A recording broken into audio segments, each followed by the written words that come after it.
counterintuitif atau berlawanan dengan apa yang kita pikir seharusnya yang alami. Contohnya, orang kalau semakin banyak belajar seharusnya kan lebih banyak tahu. Tapi kenyataannya semakin banyak seseorang belajar, dia akan sadar bahwa dia tidak tahu apa-apa. Dan justru orang yang tahu sedikit yang lebih sering merasa banyak tahu. Hal yang berlawanan dengan intuisi manusia ini juga terjadi dalam berbagai bidang kehidupan. Mulai dari kebahagiaan hidup, sampai hal bisnis dan relasi, termasuk juga dalam kehidupan beriman.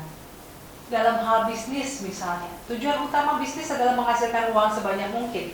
Maka logikanya adalah kita harus menyimpan uang sebanyak mungkin menggunakan sesedikit mungkin.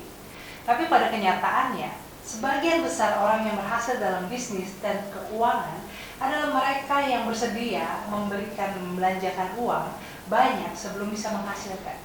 Mulai dari modal usaha, biaya pemasaran, biaya karyawan, dan sebagainya. Demikian juga dalam hal relasi antar manusia. Kita ingin disukai orang tentunya, bukan dibenci. Tapi ketika kita berusaha semakin keras membuat orang lain terkesan pada diri kita dengan menunjukkan kehebatan, kepintaran, kekayaan, yang terjadi malah orang lain jadi kurang menyukai kita. Sebaliknya, ketika kita mau mengakui kekurangan, kesalahan kita, orang malah jadi lebih menghargai dan percaya pada diri kita. Sahabat GKI, lalu bagaimana dengan kehidupan beriman?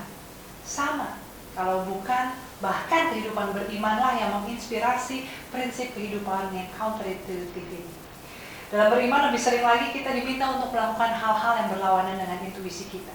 Mengasihi musuh, mendoakan mereka yang menganiaya kita. Itu yang berulang kali diperintahkan dan diingatkan oleh Tuhan kepada kita. Ketika dunia berlomba mengagungkan diri, kita diminta untuk menyangkal diri.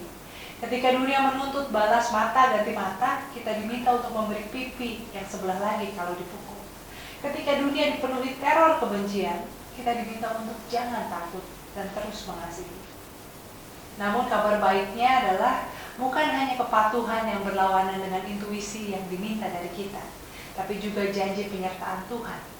Seperti kisah bangsa Israel ketika harus menyeberangi sungai Yordan dalam rangka memasuki tanah perjanjian. Dikisahkan para imam mereka harus terlebih dulu masuk ke sungai sampai air sepinggang sebelum air sungai Yordan terbelah dan ada dataran kering untuk umat Israel bisa menyeberang dengan aman.